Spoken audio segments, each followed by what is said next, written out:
அடிபட்டு 22 வருஷம் ஆகுது. அவங்க இறந்ததுலேருந்து நான் எங்கள் அம்மா கூட தான் இருக்கேன். 3 பிள்ளைகள் எனக்கு. 2 பொட்டை பிள்ளை, மூத்த பிள்ளை தம்பி கட்டியிருக்கேன்.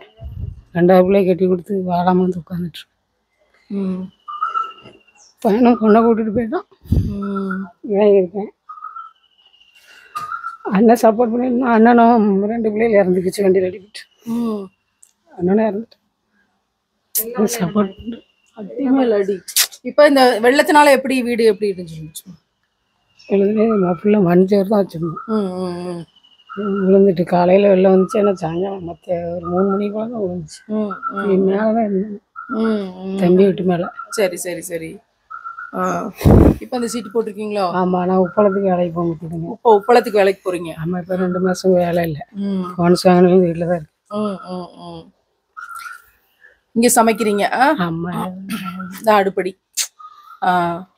மழை வந்தால் ரொம்ப சிரமம் என்னம்மா? ஆமாம். இடம் உங்கள் சொந்த இடமா? தம்பி இடம். என்ன சொல்றது, வார்த்தைகளால் சொல்ல முடியாத கடினங்கள் அப்படிங்கிறத சில பொழுதுகள் வந்து நம்ம பார்ப்போம். இவங்க சொல்ற கஷ்டங்கள் நம்ம கேட்டிருப்போம். இப்போ அடிமேல் அடி விழுகுன்னு சொல்லுவாங்கல்ல, அந்த மாதிரி சொல்றாங்க. ரொம்ப கஷ்டமா இருக்கு, ரொம்ப கஷ்டமா இருக்கு. ஒரு பெண் தனியா எப்படி இவ்வளவு வலியையும் தாங்கி கொண்டு இவ்வளவு வலியையும் சுமந்து கொண்டு எப்படி இதை மேனேஜ் பண்றாங்கன்னு நினைக்கும் போதே ரொம்ப சங்கடமா இருக்கு. அதுக்குதான் வந்து சொல்றோம், பிள்ளைகளை படிங்கன்னு சொல்றோம். அடுத்த தலைமுறை பிள்ளைகள் எல்லாம் படிக்கணும். மகா என்ன படிச்சாங்க? நர்ஸுக்கு படிச்சு அவங்க தான் இப்ப வீட்டுக்கு வந்திருக்காங்க.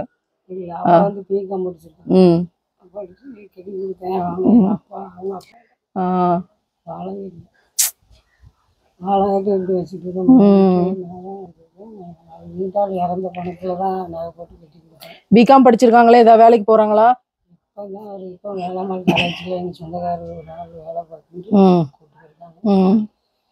ஒரு மாதம் சம்பளம் வாங்கியிருக்கேன். நிறைய 2 மாதம் நான் வேலைக்கு போலையா, லோனுக்கு என்ன எடுத்துருக்காளுக்கு இந்த கேஸ் போட்டதில் ஜாமான் எல்லாம் நான் தான் எழுதி வச்சுருக்கேன். தம்பி தான் கொஞ்சம் ஜாமானெல்லாம் தந்தாங்க. எல்லாம்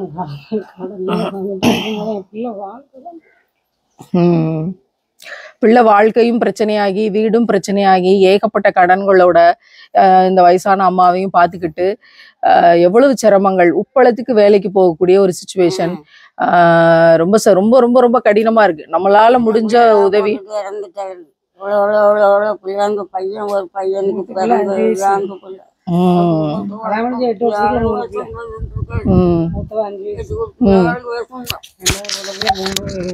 3 வயசு. பொண்ணை கூட்டு போயிருக்கான அந்த பையன் 1 வயசு. 3 சின்ன சின்ன பிள்ளைல 8 வருஷத்துல இறந்துட்டு. மெட்ராஸ்ல இருந்து கொடைக்கு வந்தேன், அம்மா வீட்டு கொடைக்கு. அந்த இடத்துல இந்த வரண்டியில் முக்கில் அடிபட்டு இறந்துட்டு.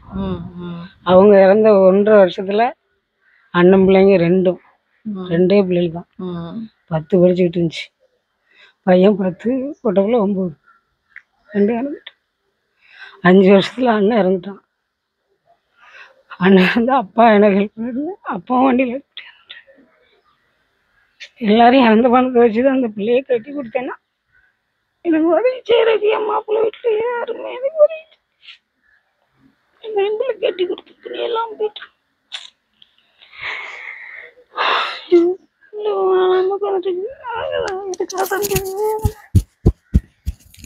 சரி, நாங்கள் எங்களால் என்ன செய்ய முடியுதுன்னு பார்க்குறோம். சரியா, உங்களை வந்து சந்திச்சிருக்கோம். கண்டிப்பாக இங்கே ஏதாவது ஒன்று செய்யணும் அப்படின்னு தான் நியத்து வைக்கிறோம்.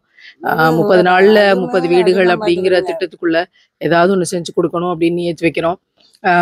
துவா செய்யுங்க எல்லாரும். அவ்வளோ மக்கள் அவ்வளோ கடினத்தோட இன்னும் இந்த வெள்ளத்திலிருந்து மீண்டு வர முடியாம அதனுடைய தாக்கத்தினுடைய கோரங்கள் தான் இந்த ஒவ்வொரு விஷயமும். அல்லாஹ் லேசாக்கணும். அதான் நம்முடைய துவா.